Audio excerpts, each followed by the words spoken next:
St. Patrick's Day! I hope that you're having a great day today. I hope that you're wearing your green to support St. Patrick's Day. I'm wearing my headband, my sunglasses, and my green shirt. That's all I could find in my house. The rest of my stuff is in my classroom. So, you gotta do what you gotta do. So today we are not reading a St. Patrick's Day story because I could not find one, but there are many on YouTube and I will drop them down in the description below so you can ask your parents and you can go hear a read aloud about St. Patrick's Day a little bit later.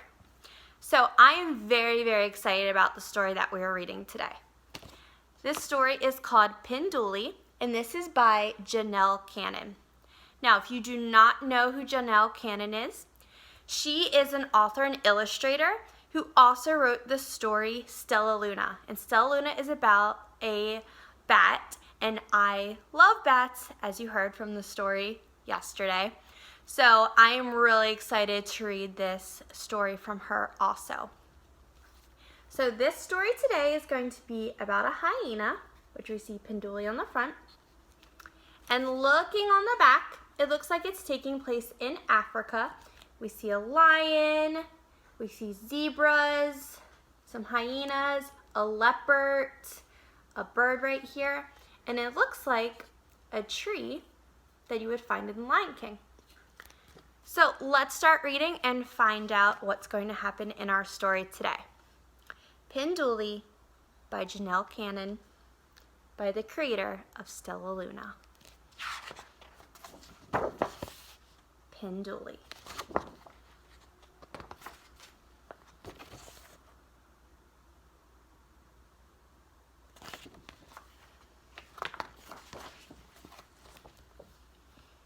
The sun was low in the East African sky. The animals had been sleeping all through the hot afternoon, and now they began to stir.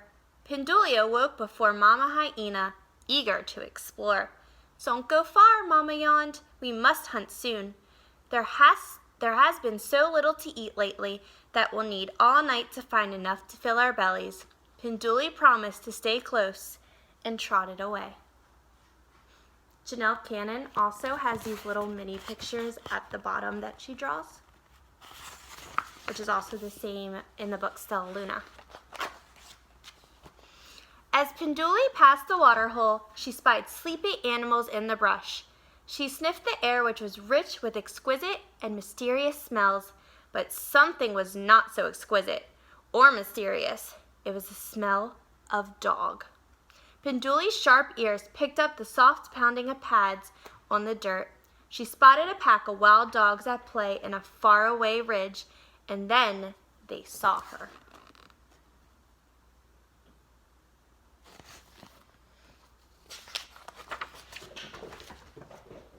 If you hear that sound in the background, that's my cat going crazy. So just act like we're in Africa right now with wild animals trotting around. The leader dashed toward Pinduli. The others trailed behind and yelped, "Watch out, dog! It's a hyena!" "Just a shrimpy one," Dog scuffed, coming closer. "If it didn't have all those stripy fur, those ears would make him think it was a baby elephant." The pack erupted into wheezing laughter and galloped away, tongues lolling. So they are not being too nice to Pinduli. Pinduli had never given a thought to her ears. Were they really so big? She let them fall flat against her head. Plip, plop. "I can hardly hear now," Pinduli thought, but she kept her ears down.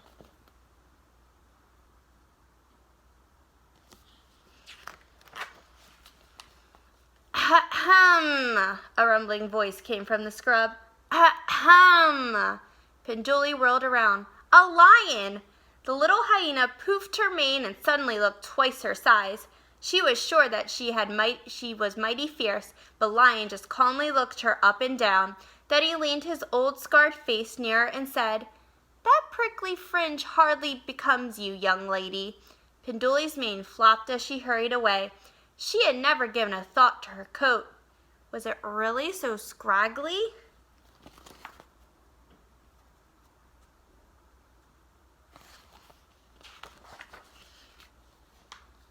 Pinduli circled back to the water hole, waded into the pool, and let the water soak into her fur.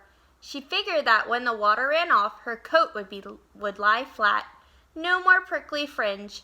Zebra and two friends strolled over, their big brown eyes glinting at the sight of the soggy little hyena. Pinduli didn't like their amused look. She tried to lower herself deeper into the water and disappear, but she was too late.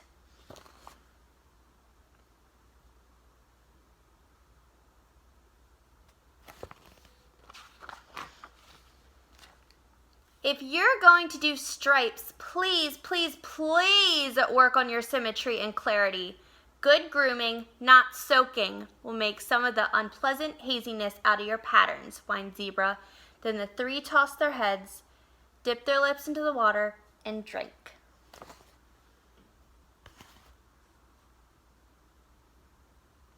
So I think Pinduli's feeling self-conscious, which means not liking what she looks like because other animals are noticing things about her that are a little bit different. Pinduli splashed past the startled zebras and escaped to a quiet spot. Were her stripes really disorderly? Didn't Mama Hyena always say she was the most beautiful hyena ever? She rolled and rolled in the pale dust, which stuck to her wet fur. Soon her soft stripes had completely vanished. So she's rolling in the dirt now, and she doesn't look like she has stripes anymore. She looks like she's pure white.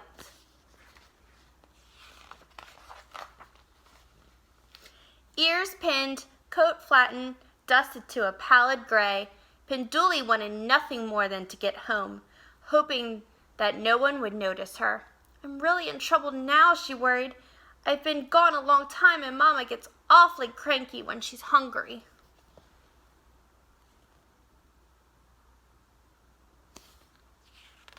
She doesn't even look like the same hyena in this picture.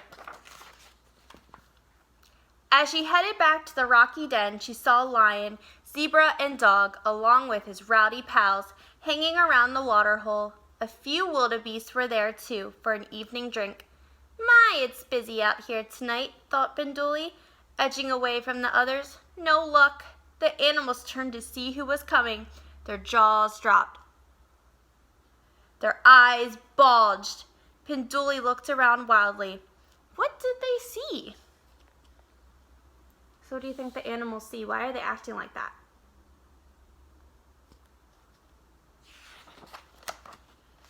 A ghost! The animals screamed. An evil spirit is upon us. They jumped and ran. Where? Cried Pinduli as she raced behind them. Feet pounded and dust flew and no one answered. So I think they think that Pinduli is a ghost. She's white. She does not look like herself. The terrified crowd tore through thorny brush, over craggy stone, and horrified, found themselves at a dead end in a small canyon. They screeched to a halt, huddled closely as they turned to face their worst fear.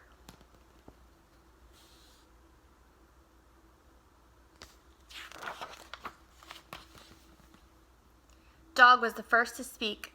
Oh, great spirit, he howled. You've come for me. I know it because I made fun of a young hyena's ears. All eyes were on Pinduli. So I'm the ghost, she thought. I better get in character.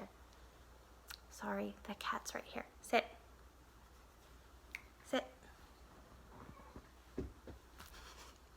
She wants to be a part of the story too. All ears were on Pinduli. So I'm the ghost, she thought. I better get in character before they recognize me. Go on, Dog, said Pinduli in a slow, deep voice. The spirits want to know why you would commit such a hideous, awful, atrocious crime. Dog's voice quivered. I don't know. I guess I was still mad at Fancy Fox for calling me Butterfly Head. So just because someone made fun of him, he feels the need to make fun of somebody else, which we know that is wrong. Lion joined in. Please spare us your wrath.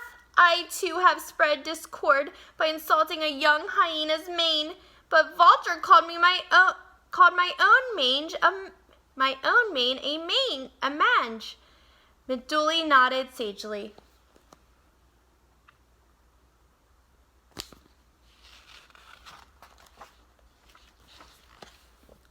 Zebra stomped her hoof. Owl told me that my stripes were garnish. A tear rolled down her long face. Everyone fell silent.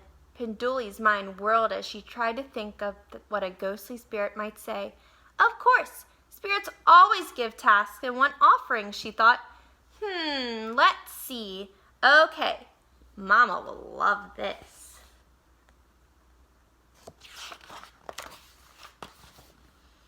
In order to appease bad spirits, you must find your tormentors and make peace, Pinduli called out with authority, and always leave a bit of every meal as an offering. If you do this, I shall never return. She turned and glided away on her tiptoes, trying not to smile. Thank you, called the creatures. We will do as you say. Once out of sight, Pinduli raced home.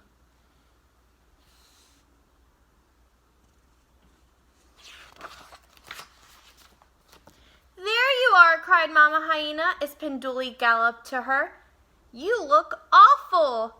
Pinduli was so glad to be home again. It was worth getting in trouble. She didn't even mind the 5 baths it took to get the dirt out of her fur.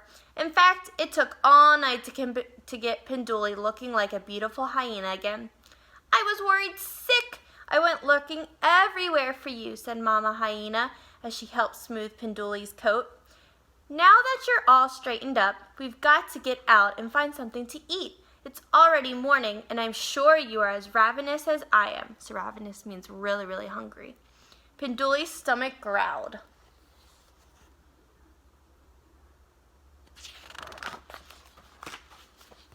That very morning, Dog, Lion, and Zebra searched the wide savannah until they found Fenris Fox, Vulture, and Owl.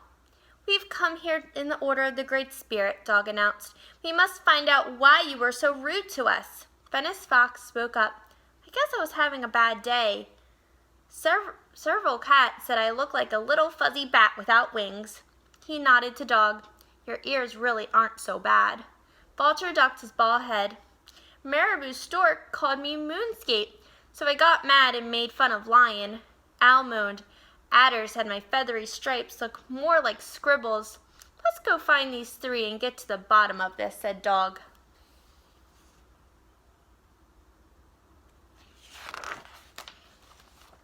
The oddball crowd went searching and found Serval, Marabou, and Adder. We've come here on the order of the Great Spirit, they declared. Uh-oh, I'm in trouble for laughing at Owl's stripes, hissed Adder. Miss Zebra, do you remember? When I said your stripes were dull, mumbled Zebra. Marabou sat forward on his stilt-like legs. Lion told me that the glare of the sun on my head hurt his eyes. Sorry, grumbled a big bald cat. Then Dog blurted, Oh dear, Serval, please forgive me. Serval's amber eyes squinted at Dog. You mean for the time you said that the wind might pick me up by my giant ears and blow me away, he said. Yep, Dog yiped. Who am I to be talking about ears? He pranced about, flopping his big ears like the wings of a butterfly. Serval burst out laughing, and everyone, including Dog, joined in.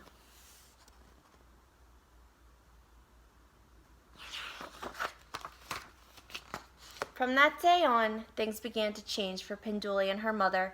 Instead of spending hours hungrily scrounging for meager meals, they found delicious treats everywhere. Look, again, eggs, fish, fruit. It's a miracle, exclaimed Mama.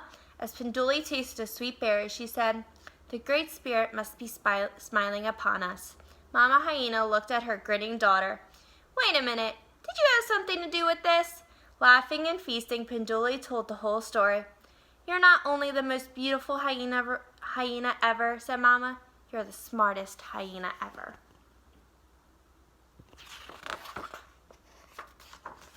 The end.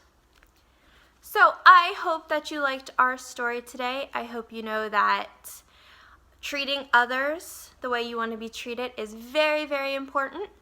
And my challenge for you today is to compliment someone, maybe what they're wearing, maybe a picture they drew, someone in your house today. Just give them a compliment. So I will see you guys back tomorrow, and have a great day. Bye.